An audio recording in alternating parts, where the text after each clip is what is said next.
Muy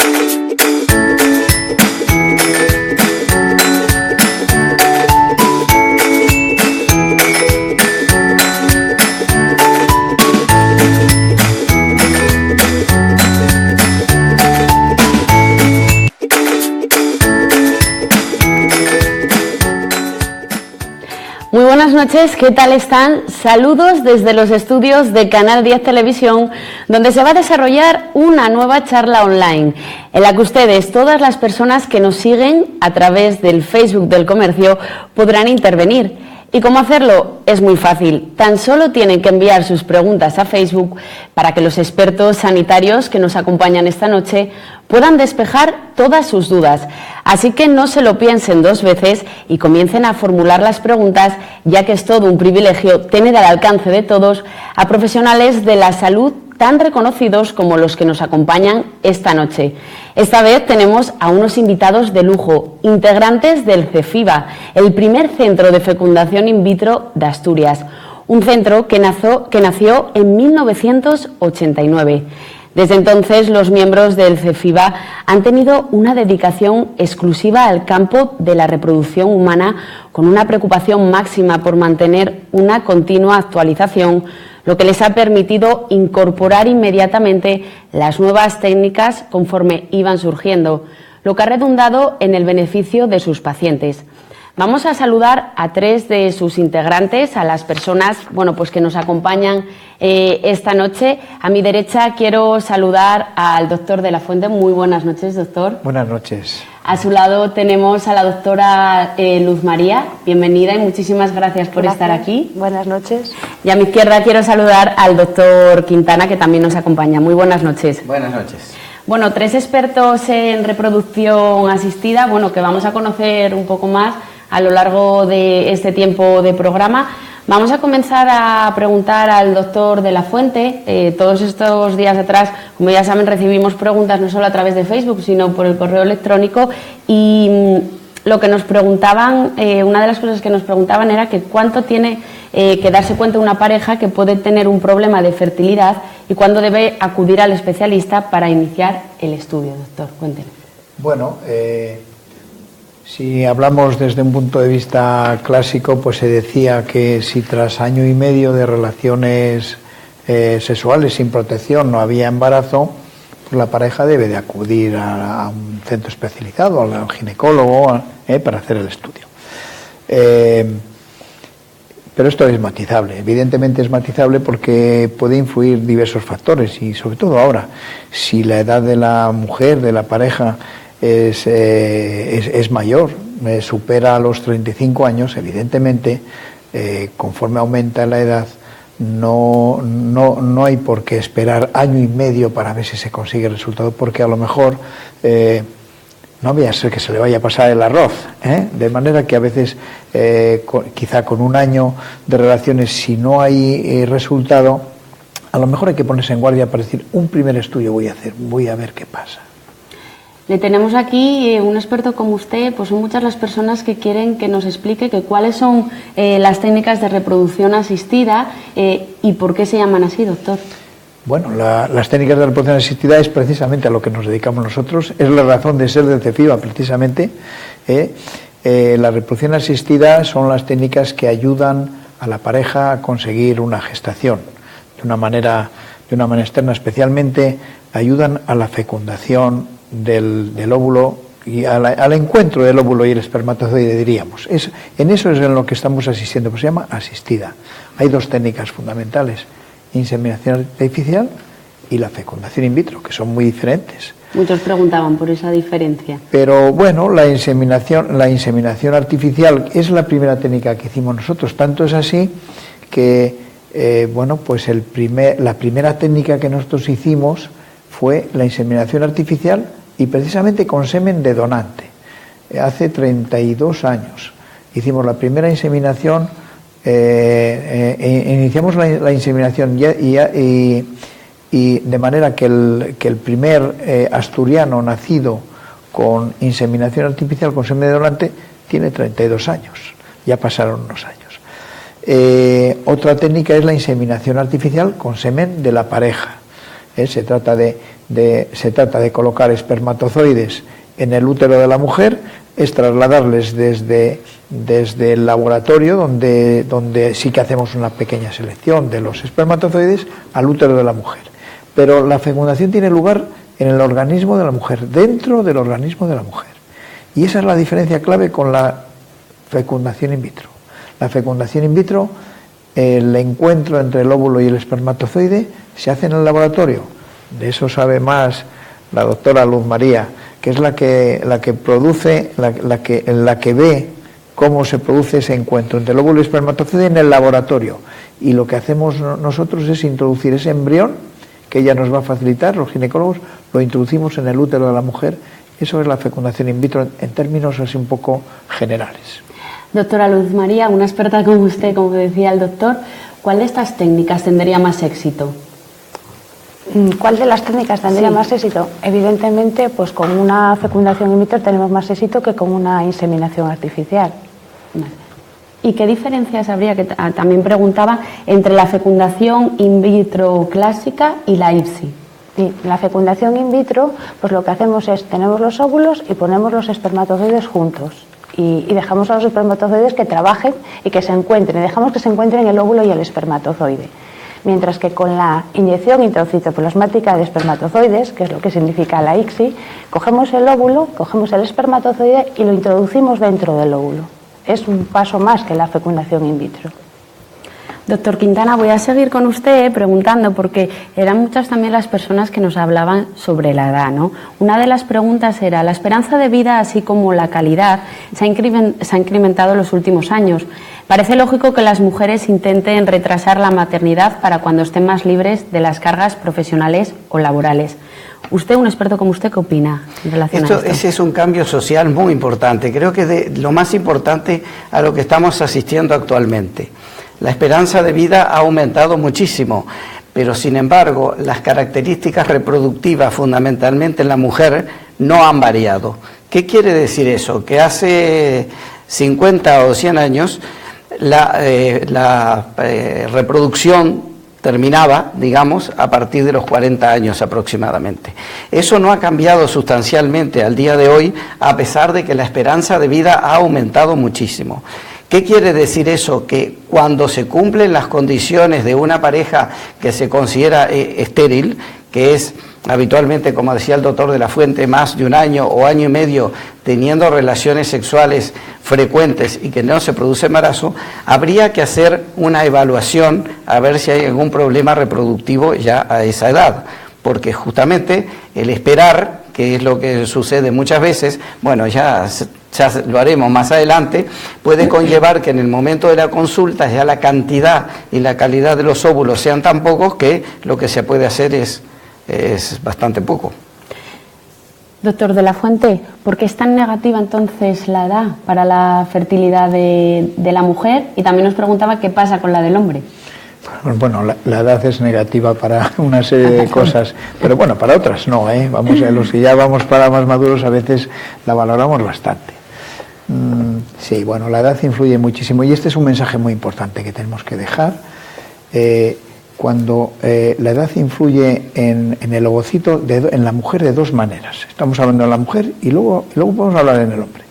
En la mujer influye fundamentalmente en que el tiempo, lo que hace, como decía el doctor Quintana, es que el ovario, que es donde están el almacén de los óvulos, se va agotando de una manera inexorable. Día a día, mes a mes, año a año, hay un agotamiento folicular, de manera que sabemos que hay un reloj, el ovario es un órgano que tiene caducidad. El reloj biológico de la mujer tiene sus horas contadas, y nunca mejor dicho. Es decir, que la edad va a influir en que haga lo que haga la mujer, se le van a terminar los óvulos. La menopausia va a llegar igual que ocurría en el tiempo de los romanos. Lo que pasa es que ahora, como decía el doctor Quintana, ahora una mujer a los 50 años está estupenda. Va al gimnasio, hace pilates, fenomenal. Y hay una paradoja. Y ese es un mensaje que sí que hay que pasar. Mira, tú te encuentras bien tienes un cuerpo estupendo, pero tu ovario se va a desgastar igual que en las mujeres de primeros de siglo, que a tu edad eran ancianas. Y ese mensaje, porque se piensa que es que el ovario también se puede... hay gente que piensa eso, y ese mensaje lo tenemos que dejar. No, no es así. El ovario se desgasta al mismo tiempo que antiguamente. Tiene un desgaste genético.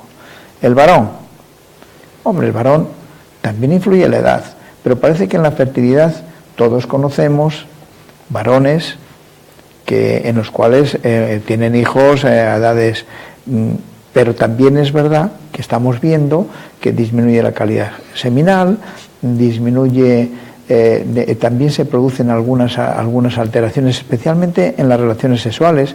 Hay menor vigor sexual, disfunción eréctil, etcétera, etcétera, de manera que también influye. Y luego una cosa en cuanto a la mujer, una cosa también muy importante y un mensaje que hay que decir: la edad influye también en anomalías genéticas. Conforme aumenta la edad, hay más riesgo de anomalías genéticas, y eso las mujeres lo tienen que tener presente. Y yo creo que redundaremos mucho en este mensaje en la noche de hoy. Nos preguntaban, ¿hay una edad límite para quedarse embarazada? Bueno, pues legalmente no hay ninguna edad límite. De hecho, todos sabemos de hombres famosos que tienen hijos a unas edades muy altas. El varón. Bueno, si el varón, la ley no impide el tener hijos a una edad concreta. Ahora sí que es verdad que en los centros de reproducción pues tenemos una especie de código. Hemos llegado a un consenso, no escrito, pero a un consenso en el cual nos parece que por encima de los 50 años ya está bien para poder tener hijos, que sería un poco la edad como que límite de manera natural. Sin embargo, estamos viendo a través de los medios de comunicación como hay mujeres de mucha más edad que superan esa edad y tienen hijos a una edad superior utilizando técnicas de reproducción asistida.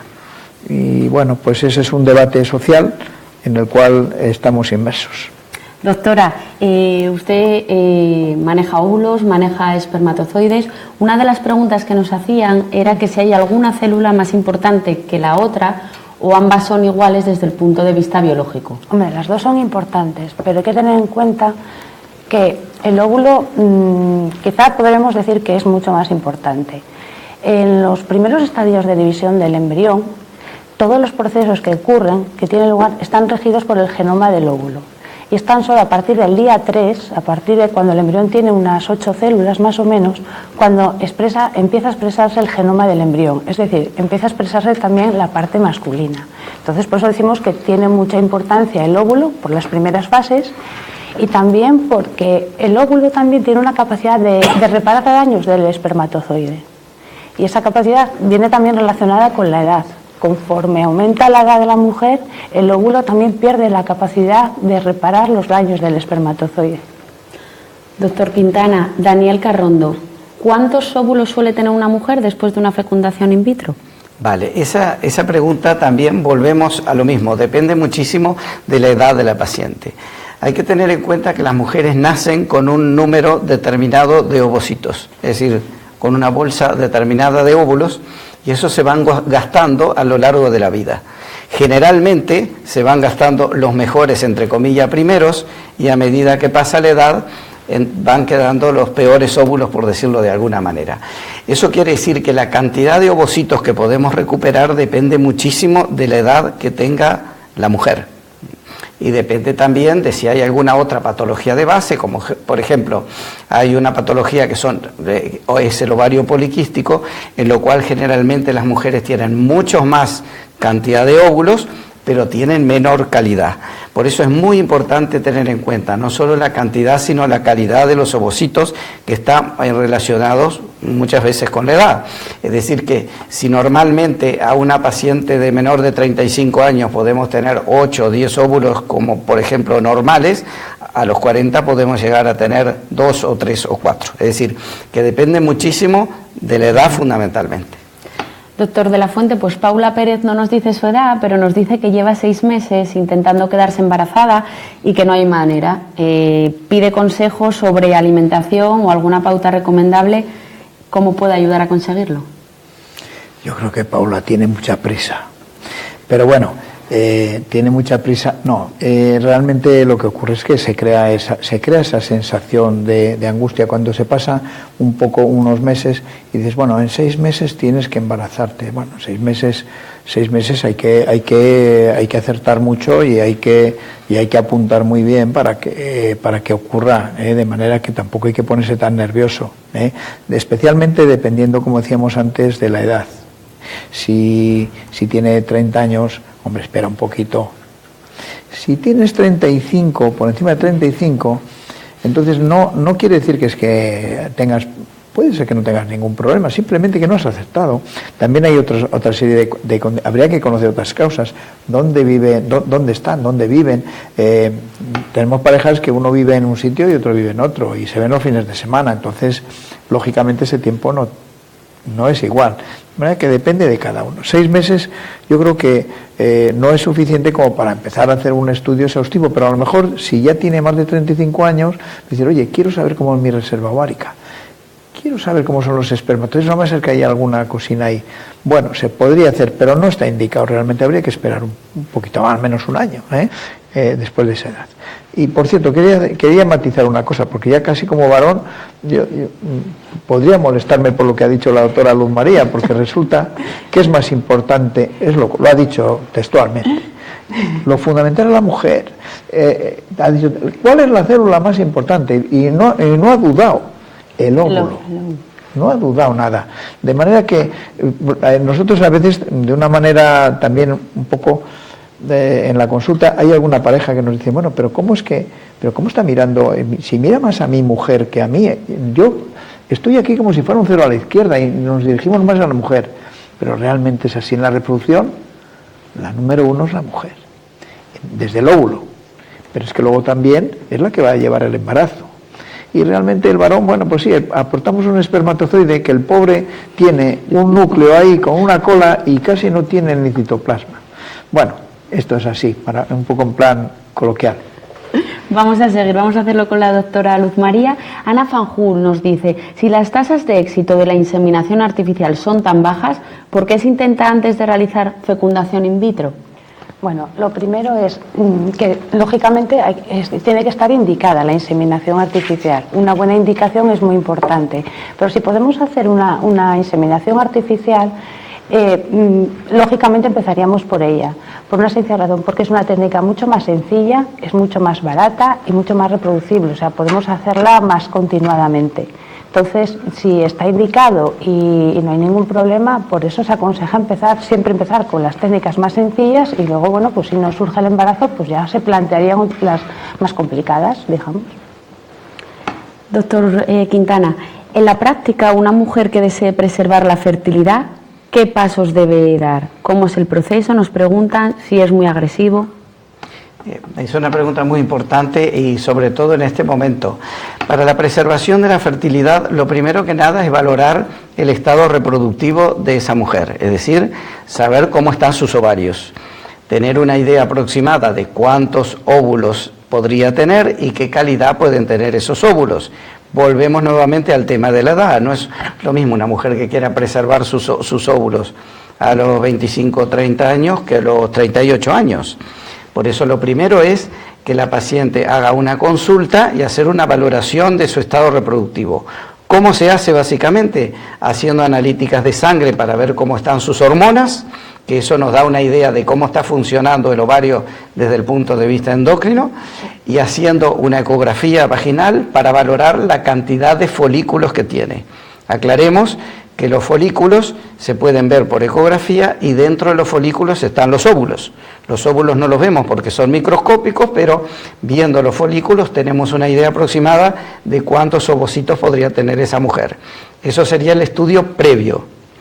Si se llega al momento de que hay que hacer la preservación, habría que hacer una estimulación del ovario para que en vez de tener un solo óvulo, como se tiene en un ciclo normal, se tenga más cantidad. Ahí eso dependerá nuevamente de la edad de la paciente, de la cantidad que pueda tener. Entonces, todos los ovocitos que se puedan sacar de esa mujer, que sean maduros, se criopreservarán para después utilizarlo en el futuro.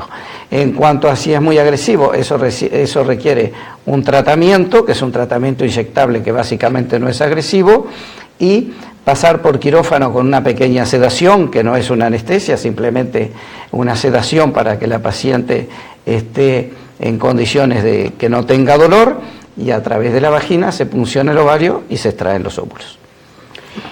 Yo podría matizar quizá algo. Sí, claro. El kit de esta técnica realmente está en poder acumular el mayor número de ovocitos posibles. Evidentemente, como dice el doctor Quintana, a veces si una mujer nos acude para lo que se dice preservación de la fertilidad, es como una palabra muy rimbombante, como que cae gorda. Es decir, preservación de la fertilidad parece que quiere decir, bueno, yo voy a hacer esto y ya tengo seguro que voy a preservar mi fertilidad para cuando dentro de unos años lo decida y seguro que va a funcionar. No es exactamente así. Estamos preservando ovocitos, estamos preservando posibilidades. No podemos asegurar con esa palabra tan rimbombante que es como lo hemos puesto los ginecólogos o los digamos las sociedades científicas. Quizás sea una palabra demasiado grande. Pero dicho esto, lo más importante y el éxito radica en el número de óvulos que podamos guardar. Cuantos más, mejor. Tanto es así que en alguna ocasión hay mujeres que nos acuden porque quieren preservar la fertilidad, entre comillas, y si tienen pocos óvulos hay que decirles, mira, tendrías que repetir algún ciclo más para acumular más, con lo cual tendrías más posibilidades. Es una cuestión estadística y es razonable el poder comentar esto. Pues ahí queda. Decirles que no solo respondemos preguntas de Facebook, sino que también recibimos felicitaciones. Este es el caso de Javier Fernández Zurrón, que les dice, equipazo, no podemos estar más agradecidos. O sea que ahí queda esa declaración. Vamos a seguir, voy a seguir con el doctor de la Fuente con dos preguntas similares de Jesús y de Álvaro, que nos dicen que si conseguís muchos positivos a la primera y que cuál es el presupuesto medio de una fecundación in vitro. Doctor de la Fuente, usted. Bueno, primero quiero saludar sí, Javier Fernández Zurrón. A Javier, bueno, nos emociona, pero sí, la pregunta sí, que me he citado, siguen muchos positivos a la primera. Sí, hombre, acertar a la primera a veces se acierta, pero no tenemos que pensar, o sea, la reproducción es un fenómeno que es fundamentalmente repetitivo. Es decir, nosotros conseguimos resultados y es un sistema que es realmente muy selectivo. Es decir, necesitamos a veces repetir ciclos para que uno de ellos funcione. Necesitamos tener muchos espermatozoides para que uno funcione, varios óvulos para que uno funcione. Hay un mecanismo de varios embriones para que uno sea el elegido. Y ahí funciona mucho el mecanismo de selección natural, que es muy importante en la reproducción, no solo de la especie humana, de todas las especies. Hay un mecanismo de selección natural y eso hay que tener en cuenta. De manera que a veces en el primer ciclo la selección se hizo adecuadamente, también de una manera natural, está el embrión adecuado y resulta que conseguimos embarazo y efectivamente depende mucho también la edad del óvulo influye mucho en todo. No es lo mismo, una mujer me está comentando un poco de posibilidades, por ejemplo, en fecundación in vitro. Pues claro, por ejemplo, en las mujeres que tienen menos de 30 años, pues la tasa de éxito a la primera está en torno, por encima del 50%. En ese grupo de mujeres que son las selectas. Pero quiere decir que el otro 50% no se van a embarazar a la primera, ojo, pero se embarazarán a la segunda o la tercera. Conforme aumenta la edad, la tasa disminuirá, de manera que las mujeres que tienen 40 años, que ahora es muy frecuente, pues no tendrán el 50% al primer intento. A lo mejor ya se les ha reducido a más de la mitad, a lo mejor tienen un 20 o un 25%. Y tendrán que repetir, lógicamente, para poder conseguir el objetivo. De hecho, pues tenemos muchos niños que no son la primera. O sea, que tampoco quiere decir que si a la primera, ¿cómo es la...? Sí, Álvaro nos dice, sí, Álvaro, si no te embarazaste a la primera, no desistas, que te puedes embarazar a la segunda. Seguimos con la doctora Luz María. Patricia García, ¿se aumenta el riesgo de anomalías genéticas en el feto con las técnicas de reproducción asistida? No, nosotros no estamos manipulando genéticamente, no estamos actuando. Nosotros lo único que estamos haciendo es poner en contacto el óvulo en el espermatozoide. No hay para nada ningún riesgo, ni un aumento del riesgo de anomalías por el hecho de realizar una técnica de reproducción asistida. Doctor Quintana, perdón. Marta Pando nos cuenta su historia, nos dice que tiene 39 años y que ha sufrido mucho. Llevó desde los 35 un aborto espontáneo, un embarazo ectópico y 2 abortos más diferidos. Todas las pruebas de Luca han salido normales, creen que ha sido mala suerte o sospechan de alguna causa concreta. Queremos seguir intentándolo. ¿Qué deberíamos hacer? Bueno, primero me imagino que ya se habrá hecho el estudio de cariotipo genético y que no hay una causa genética, mejor dicho, una causa cromosómica clara para estas pérdidas.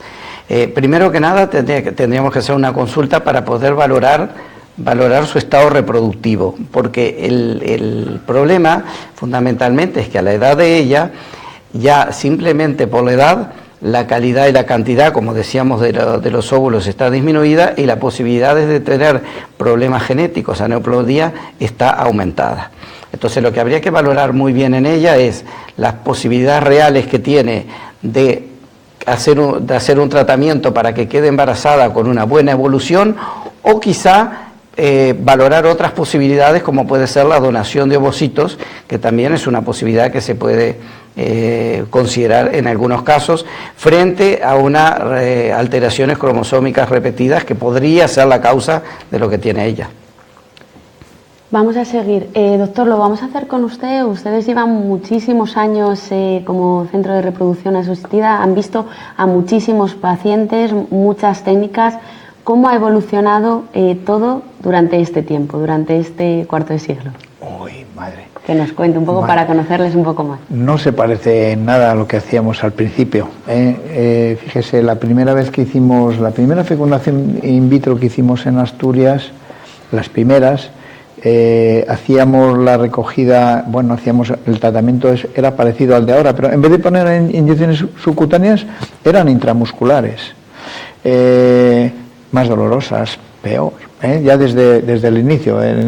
Cuando llegaba el momento de obtener los ovocitos, los óvulos, tenían que ir a un quirófano y por medio de la laparoscopia, que es una operación muy seria, ya más importante, es una operación importante, extraer los óvulos del ovario en un hospital. El laboratorio lo teníamos en otro centro que estaba a 2 kilómetros o 3 del hospital. Transportar esos ovocitos, en unos frasquitos, al nuestro laboratorio. Ahí se producía la fertilización. Teníamos que dar de alta inmediatamente a la paciente que estaba, la pobre, en la cama después de una laparoscopia, para llevarla a la clínica para hacer la transferencia embrionaria. De manera que eso era lo que era antiguamente. Estoy hablando exactamente de hace 28 años o 29. Luego se fue simplificando todo, desde las inyecciones ya subcutáneas, la extracción de los óvulos a través de ecografía y con unas sedaciones. Bueno, a veces salen sonrientes. Bueno, me dan ganas de que la anestesista me ponga a mí ese tipo de drogas, pues salen hasta sonrientes. Y bueno, por ejemplo, eso en cuanto a digamos comodidad. Los riesgos se han reducido de una manera ostensible, lógicamente, y ahora el riesgo es muchísimo menos. Siempre hay algo de riesgo con todo lo que se haga. También se han disminuido los riesgos. Y luego han aparecido técnicas que nos parecían, cuando empezábamos, nos decían que estábamos haciendo ciencia ficción, pero lo que hemos visto después sí que nos parecía ciencia ficción a nosotros. Lo que nos ha contado la doctora Luz María, eso de coger un espermatozoide y meterle dentro del óvulo, no nos lo podíamos ni imaginar. Una operación en el microscopio, extraer una célula de un embrión, biopsia embrionaria para estudiar la genética del embrión, que lo estamos haciendo ahora. Dejar congelar los embriones y que esos embriones conserven la vitalidad y el proceso vital como si fuera fresco en este momento. pero 2 o 3 años después, eso era increíble y ahora lo estamos haciendo. Bueno, yo no me quiero extender más, pero es increíble. Para nosotros mismos es increíble. Doctora Luz María, y no sé si en relación a lo que dice el doctor y en relación a lo que nos pregunta Pablo Quintana, también ha cambiado si se puede ser padre después de una vasectomía. Sí, sí, por supuesto que sí. Se pueden obtener, y de hecho es una práctica bastante común, gente que se hace vasectomía, gente que viene con nuevas parejas y que desean tener nuevamente hijos, pues se puede obtener espermatozoides del testículo, se pueden recoger del testículo y ya está.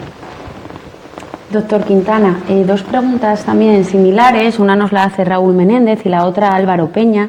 Raúl nos dice cuáles son las causas más comunes de esterilidad y Álvaro, pues qué pruebas se realizan para saber la causa de la esterilidad.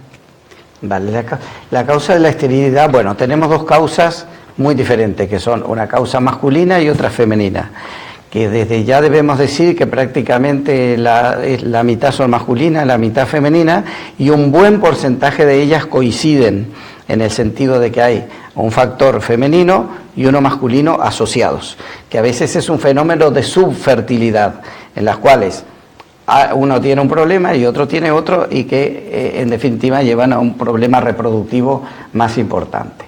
Las causas en la mujer son básicamente, pueden ser muchas, hay causas generales, es decir, enfermedades de orden general, como puede ser muchas enfermedades endocrinas, como enfermedades de la glándula tiroides, o diabetes, o múltiples enfermedades que llevan indirectamente, digamos, a un problema reproductivo.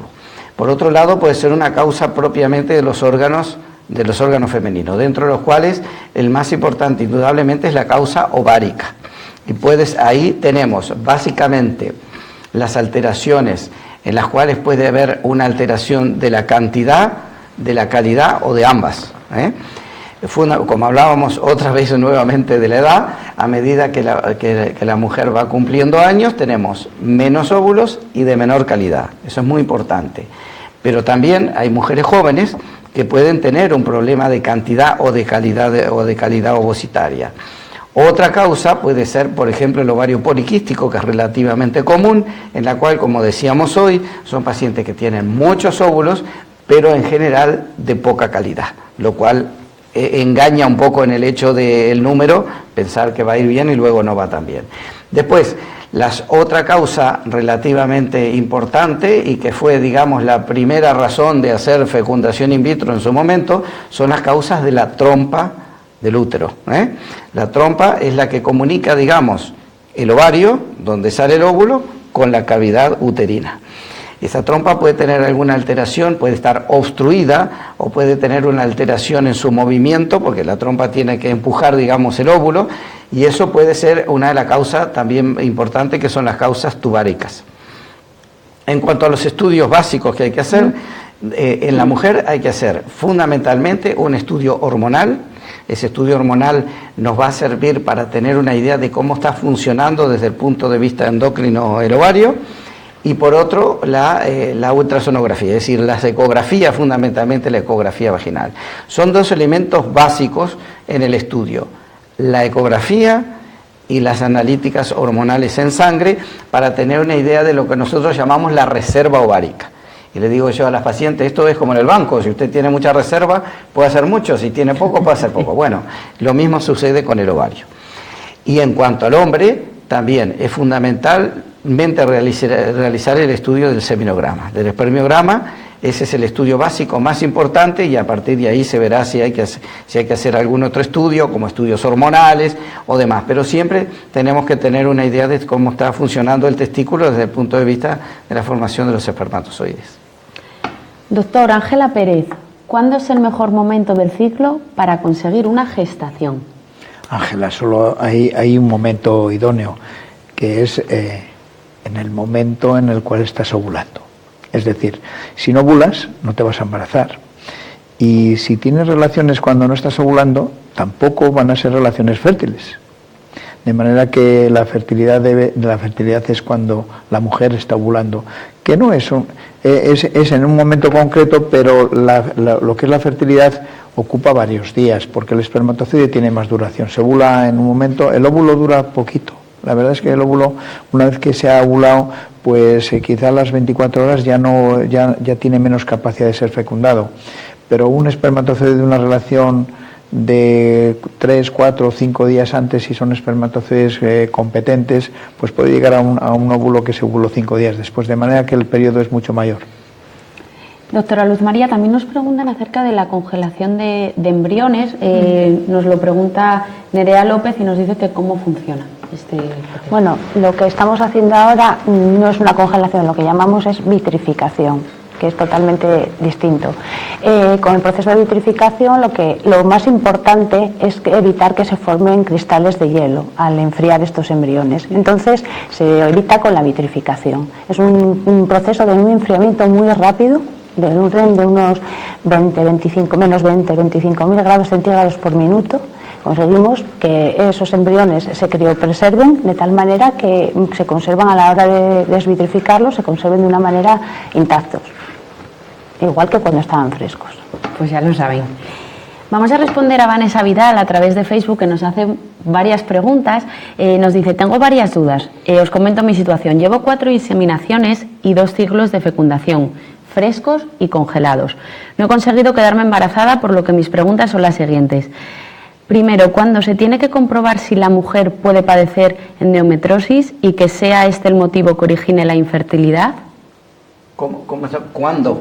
¿Cuándo se tiene que comprobar si la mujer puede padecer endometriosis y que este sea el motivo de la infertilidad? No sé cuál de los usted, por ejemplo, doctor Quintana. La endometriosis es una enfermedad que a veces no es fácil de diagnosticar. Primero, hay que ver en el interrogatorio de la paciente si tiene síntomas que sugieran la presencia de una endometriosis. Esos son fundamentalmente tener menstruaciones muy dolorosas, es que prácticamente el signo más importante. Luego, en la realización de la ecografía, durante el estudio, se puede sospechar la presencia de una endometriosis por lo que llamamos endometriomas, que son colecciones fundamentalmente de sangre, que se pueden ver en distintos lugares del aparato reproductor, pero sobre todo en el ovario. Esa es la manera como se sospecha, por la historia clínica y por lo que se ve en la ecografía. Si realmente se quiere comprobar la endometriosis, hay que hacer una laparoscopia, que es la introducción fundamentalmente de una óptica a través del ombligo, digamos, y para ver los distintos focos endometriósicos y hacer una biopsia para confirmarlo. Ahora, muchas veces tratamos a la paciente por la sospecha clínica o por lo que vemos en la ecografía sin llegar a la confirmación, porque eso conlleva ya estudios, digamos, más agresivos y que muchas veces no se justifican. Doctor de la Fuente, y la otra pregunta que yo creo que la puede contestar usted es: ¿qué porcentaje real hay de quedarse embarazada con la fecundación? Bueno, ella ya hizo varios ciclos. Evidentemente es una mujer experta.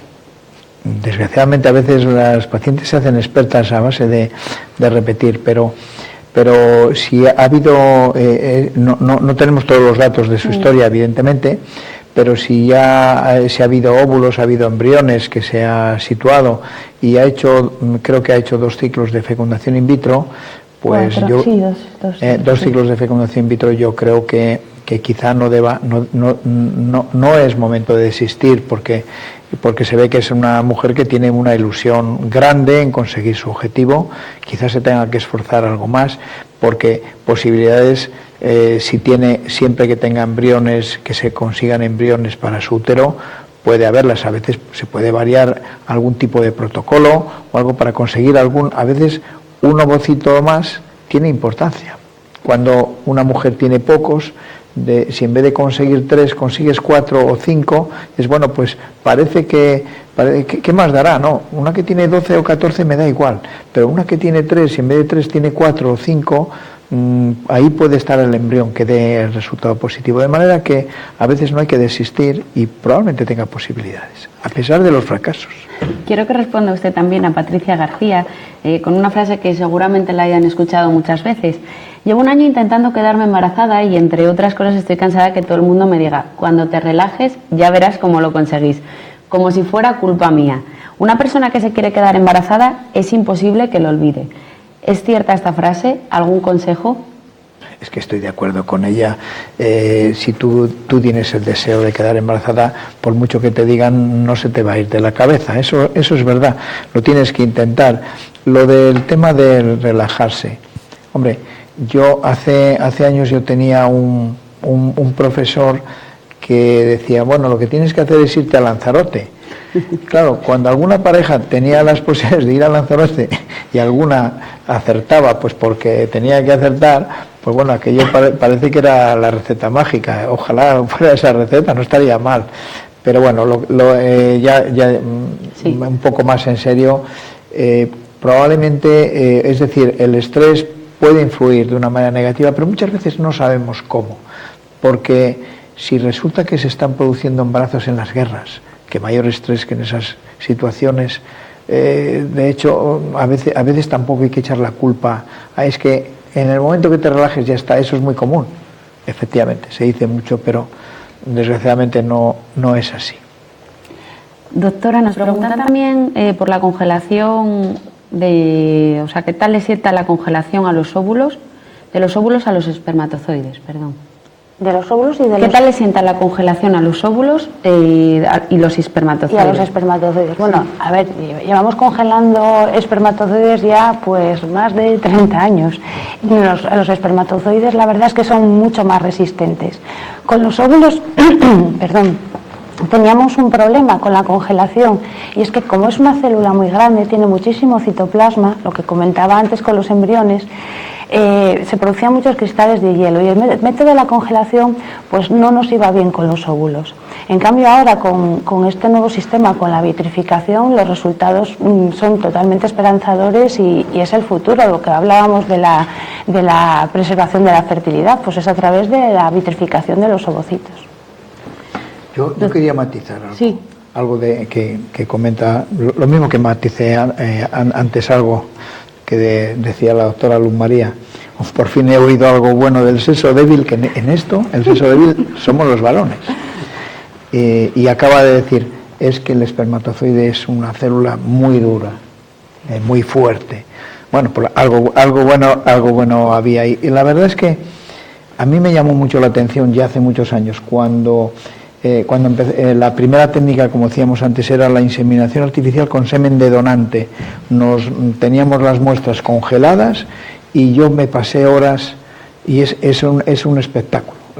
Me pasé horas mirando al microscopio cómo conforme iba tomando calor, el espermatozoide se iba desperezando, iba moviéndose, primero lentamente, como desperezándose, hasta que después ya se movía un poco más rápido y cogía marcha y marchaba del campo del microscopio a una velocidad inusitada.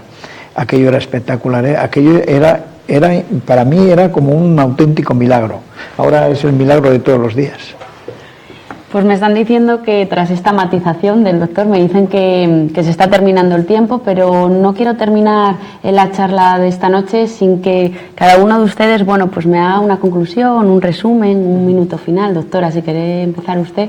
Bueno, yo me quedo con una cosa que hemos hablado mucho durante todo este tiempo, y quizá alguien pueda pensar qué pesados son, pero es que realmente es así. Y yo quería decir unas palabras a las mujeres que quieren ser madres o que les gustaría ser madres. Nunca hay un momento ideal. Eso está clarísimo. Y todas las madres lo saben, todo el mundo que se ha planteado, nunca hay un momento ideal. Por eso, si quieres ser madre, no esperes mucho. No lo dejes. Y mira que tenemos ahora la opción de la preservación de la fertilidad, que tenemos muchas opciones, pero de verdad que conforme pasa el tiempo, las cosas cambian. Y si de verdad tú deseas eso, no lo dejes. No lo dejes. Doctor Quintano, usted. Yo creo, bueno, hemos hablado muchísimo de la edad y lo importante es que la paciente se quede embarazada cuanto antes, pero queremos dar una luz de esperanza a aquellas pacientes que tienen 40 años, de que tampoco es imposible. Como decía hoy el doctor de la Fuente, las tasas de embarazo bajan, pero no necesariamente tiene que ser imposible. Es decir, porque tenemos determinados tratamientos, determinadas alternativas, donde podemos, dentro de lo posible, mejorar las posibilidades de que esa mujer se pueda quedar embarazada. Finalmente, Hay otra opción que siempre hay que tener en cuenta y que muchas veces puede recurrir a ella, que es la donación de ovocitos. Es decir, ya que la paciente no tiene óvulos en cantidad y calidad suficiente como para quedar embarazada, se puede recurrir a una mujer joven, que como marca la ley, que tenga menos de 35 años y que tenga características físicas similares a la receptora, para que le done esos óvulos. Yo creo que quiero hablar aquí algo que me parece importante, que es la epigenética. Muy sencillamente, ¿qué quiere decir eso? Porque las mujeres a veces piensan, si a mí me ponen un óvulo donado, ese hijo no va a tener nada mío. Y hoy se sabe que no es así. Se sabe que el útero de la mujer, sea a través de su sangre o de su útero, puede modificar, moldear esos genes de tal manera que ya no es eso que se pensaba de que no tiene nada mío, sino que la epigenética, que son los factores externos, en este caso el útero, que pueden influir en el desarrollo del útero, hace que tenga mucho más de la mujer de la mujer receptora de lo que se piensa, ¿vale? Entonces, el mensaje creo que importantísimo sería: si una mujer por razones sociales, laborales o lo que sea va a diferir su fertilidad, y lo mejor que sería es la preservación de la fertilidad a través de la vitrificación de los ovocitos. Si puede en ese momento hacer el tratamiento, es lo ideal. Y si ya por la razón que sea ha llegado a los 40 años o más, siempre se puede intentar algo con lo suyo, y si no, siempre tenemos la opción de la donación de óvulos. Doctor de la Fuente, ¿usted? Bueno, me gustaría hacer una llamada como para encender la llama solidaria de las personas jóvenes que le sobran precisamente de lo que estamos hablando aquí. Hay una mujer joven que lo que le sobran son ovocitos. Cada mes hay un número de óvulos que se le van a gastar. Cada mes se le van a gastar una serie de óvulos y se van a desperdiciar. También sabemos que para ellos hay una serie de millones de espermatozoides que se desperdician con una frecuencia diaria casi. De manera que hay algunas personas que tienen ese aspecto solidario. Quiero hacer una llamada para ellos, en el sentido de que se acuerden de que hay muchas personas que la única posibilidad que tienen de tener un hijo es que ellos les ayuden. La verdad es que cada vez hay más gente que está mentalizada para eso, pero nos interesa mucho hacer esta llamada, es necesario para ello. Y por último, otro mensaje a las mujeres, una palabra no dejéis que se os pase el arroz. Vale, nada más. Pues con esta frase del doctor de la Fuente nos despedimos. Muchísimas gracias a los tres por habernos acompañado. Espero que os hayáis sentido cómodos, y a ustedes decirles que sigan haciendo sus preguntas para que los expertos resuelvan sus dudas, porque el lunes volvemos a contar con los mejores, esta vez en cirugía plástica y estética. Buenas noches y muchas gracias.